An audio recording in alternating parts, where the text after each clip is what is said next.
Hi, everybody. So, we're going to talk about the future, but in order to do that, we need to answer a pretty basic question.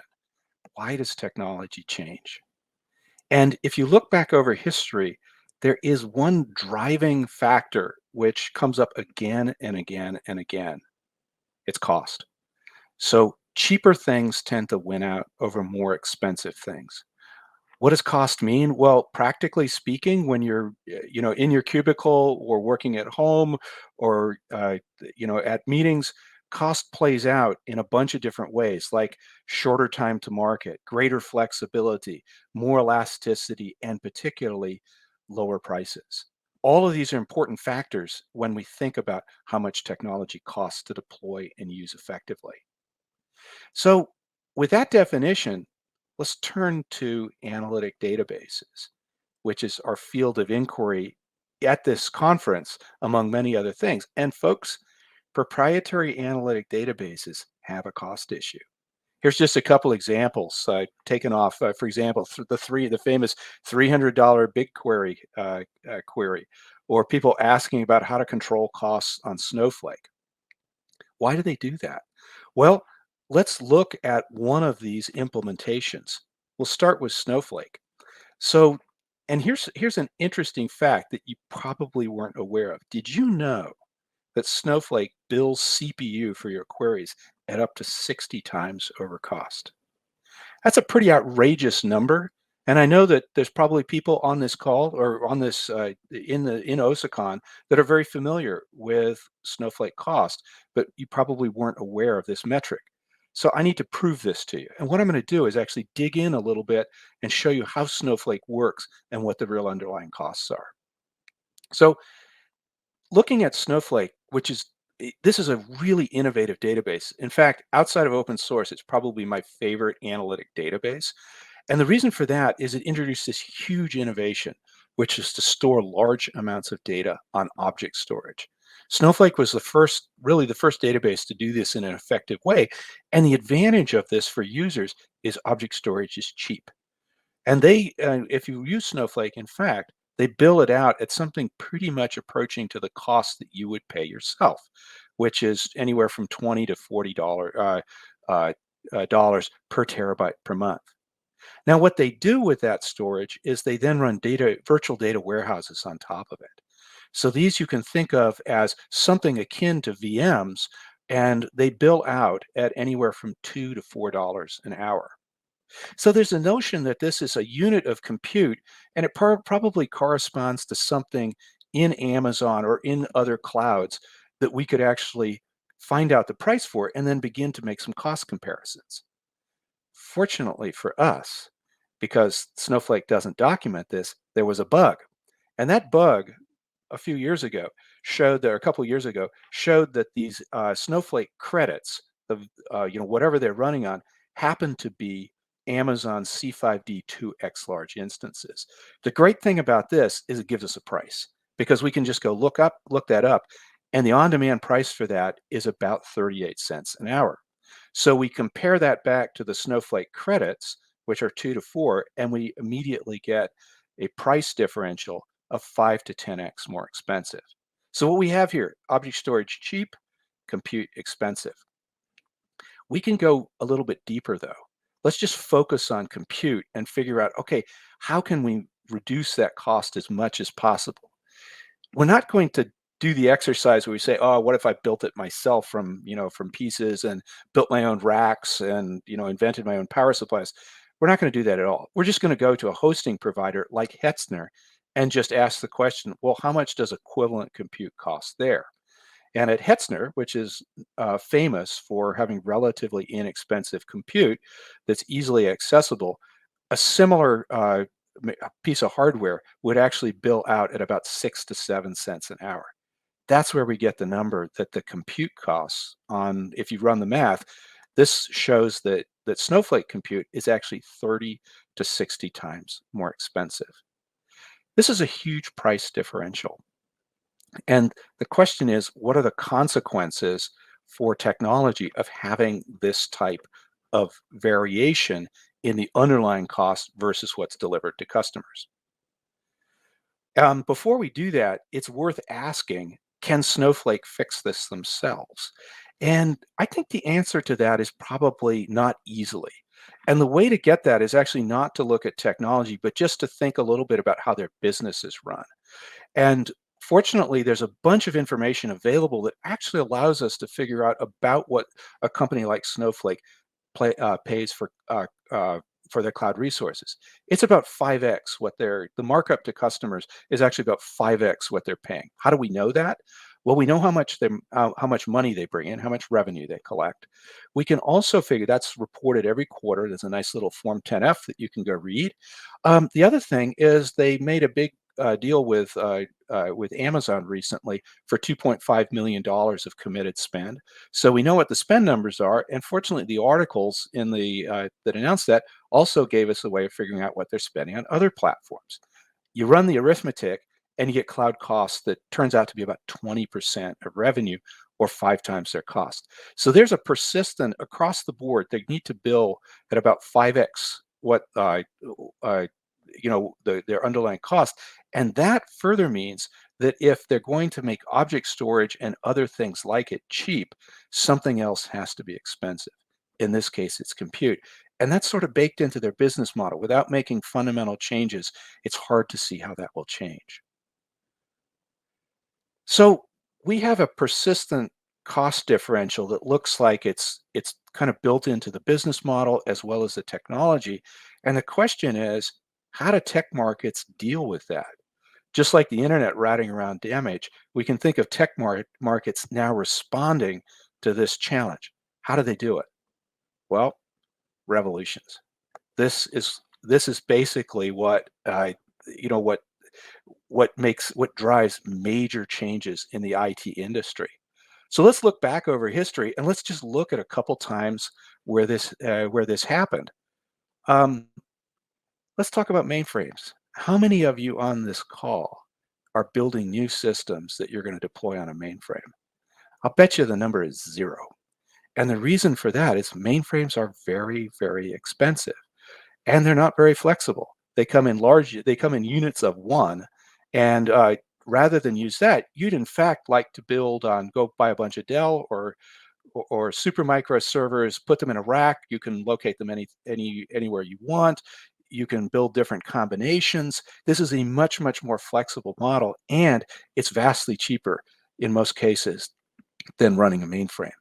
So these are commodity servers. How did this start to happen? Well, actually, ironically, the beginnings of the undoing of the IBM began in the exact year that IBM announced the IBM 360, which was the beginning of the line. In 1965, this was announced. It led to the 370, which is one of the most successful computers ever introduced, a major impact on business worldwide. But in 1965, a tiny cloud appeared on the horizon called the PDP-8. It was the first mini computer. And at a time when mainframes were $1 million a pop, the PDP-8 came out and it was 18,000, a 50 to 1 price differential. So that's example number one. Let's look at another one. You're building a new system. Are you targeting VMware vSphere? Or are you going to target Kubernetes? Well, if you're in most development teams today, you're probably thinking about Kubernetes. Why is that?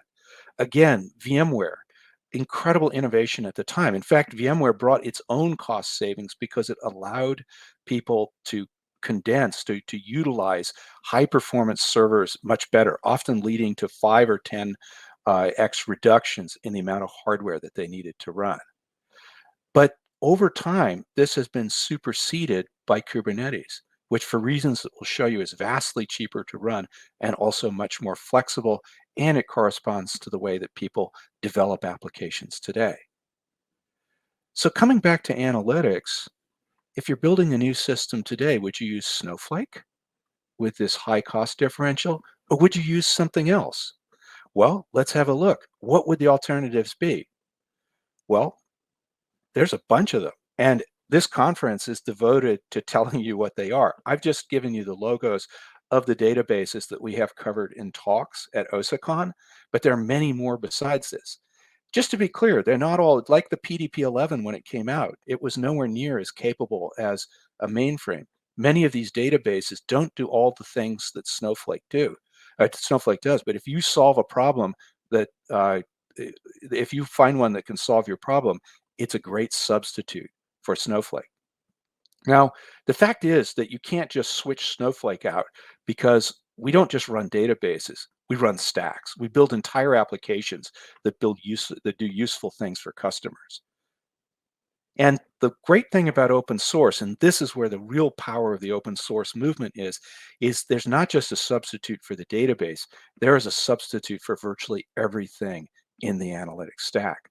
Pick a database like ClickHouse. You can now combine it with Kafka for event streaming, Flink for doing the processing on top of it, Airflow for your workflow integration, Grafana for your operational metrics, and Superset for your business intelligence and reports to analysts. There are thousands, tens of thousands, even hundreds of thousands of applications that are built this way.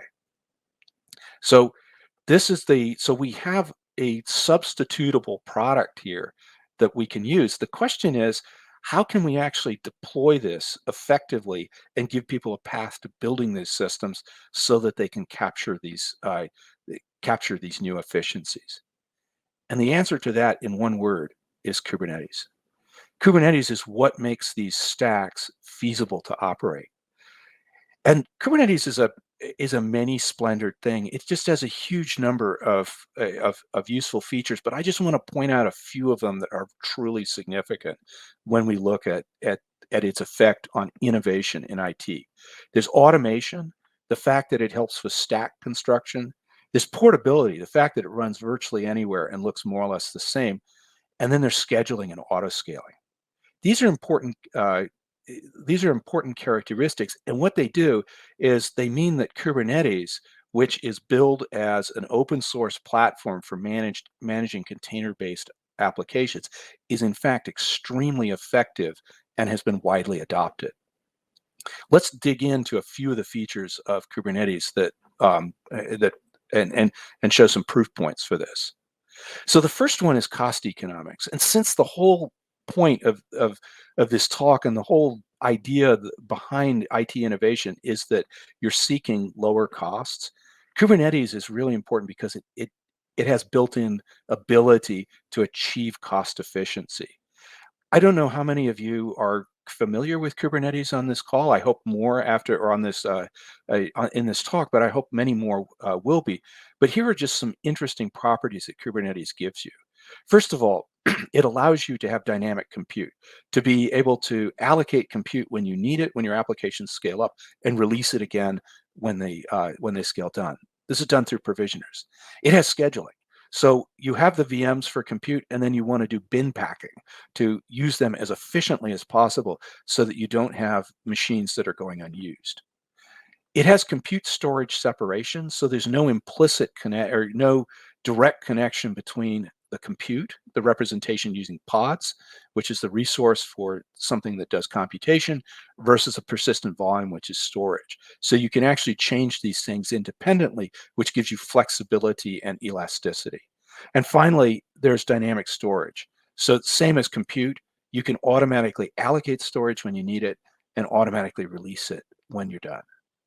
This allows you to capture cost efficiencies and means that you can build a system which can actually, without you doing a huge amount of work, get that 10x improvement that we're looking for.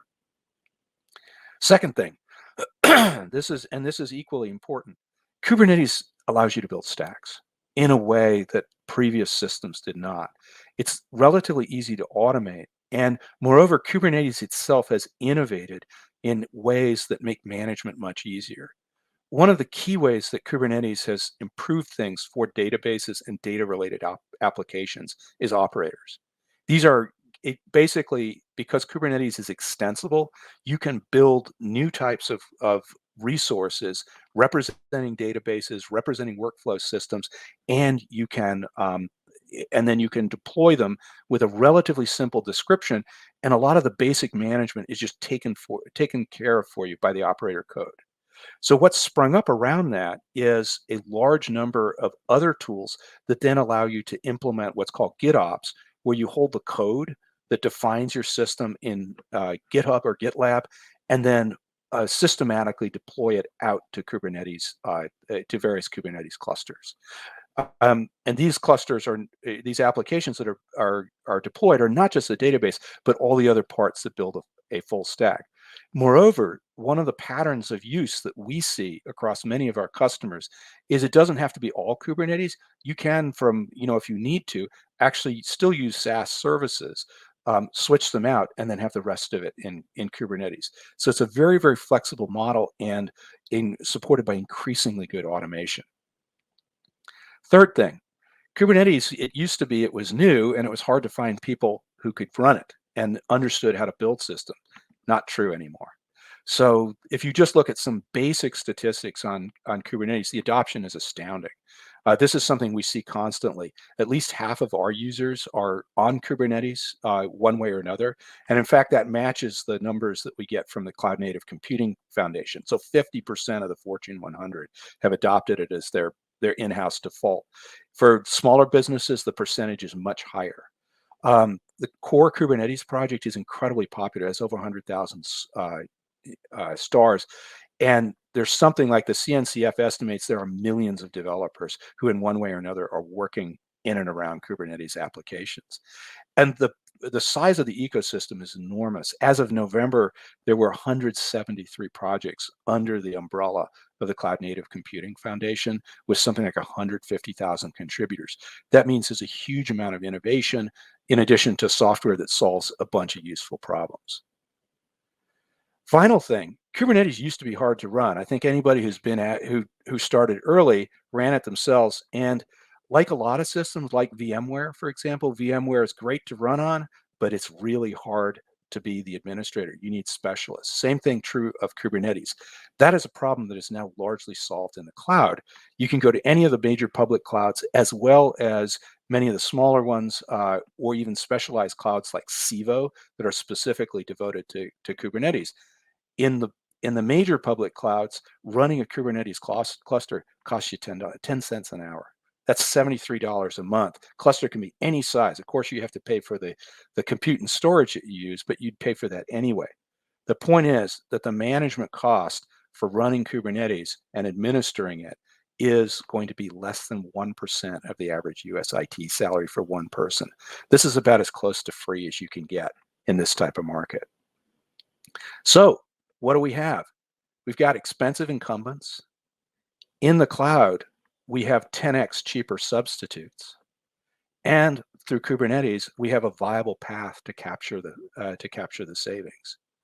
So what does that mean? Well, there's a revolution going on in analytics, and it's happening now. And the question for all of you is, this revolution is happening, and do you want to be part of it? In fact, or do you want to be left behind, or wouldn't you rather be leading this? And this is something that you may be doing this already, but if you're not, this is something that you should think about really hard. Otherwise, you're building applications, you're building the equivalent of applications that are going to run on mainframes. So, which are great. I worked on mainframes myself. They're really great pieces of machinery, but it's just way more fun to work on the new stuff. Plus, you have these incredible opportunities for innovation. And speaking of innovation, this is something that we're focused on in uh, at OSACON. It's the reason that we created this conference. The goal back in 2021 was to start building a community to share innovation on open source analytics. And as you attend this conference or watch the recordings later on, we cover everything that's in the stack. We cover the databases, we cover workflow, we cover event processing, we cover visualization. This information is out there and it's accessible. And our goal is to bring that to as many people as possible to share ideas like in this talk about ways that we can innovate it and make it better. So this is our mission, and we'll continue to do this for as long as people are interested in the problem. What I'd like to propose to you is that you as the audience, you also have a mission. And here it is. Build your next analytic project on open source and communities. and Kubernetes. If you are not doing it, maybe you're doing it already. That's great. I have an extra credit exercise for you. So we'll get to that in a minute. But learn Kubernetes, take open source, grab open source, use the techniques that others are applying, and build this system yourself, and capture some of these and drive the innovation, capturing these cost differences. The interesting thing about economics is that, and the thing that I really like, is it doesn't tell us how to innovate. It just tells us we need to. And this is our opportunity now to build these systems and to choose new ways to create innovative applications for our users that will be less costly and solve problems that they need solved. If you're deep into this, I have another extra credit exercise for you. Drive the innovation that utilizes that 30x cheaper compute. So in the cloud, it's hard to get to it. The problem that we have here is there's cheap compute, it's just in the wrong place. So forget about Moore's law. We don't need to have faster processors. There is a vastly cheaper alternative, which is in these, sort of these managed providers. Is there a way that we can make this generally available, the savings from this generally available to users and creators of analytic systems? That's an interesting problem, and one that requires some thought about how we innovate, because it's actually swinging away from putting everything in uh, massive public clouds and going back to a simpler model. In fact, it's kind of like what the PDP-8 did when the uh, when it came out. The mainframes were much more capable systems. With the PDP-8, you had to do far more for yourself. In the same way, if you're going to build stuff off more basic units, which do less, more will be required in software. I think this is a worthy problem to go after. So build so go ahead and build applications. Uh, that's getting the 10x savings. In fact, if you need a name for the project when you do it, call it Project 10x. People are always looking for cool names that will please your managers. And this one, if you're creating, if you're creating this stuff, it is time to think about the innovation that brings this cheaper compute to bear for analytic problems.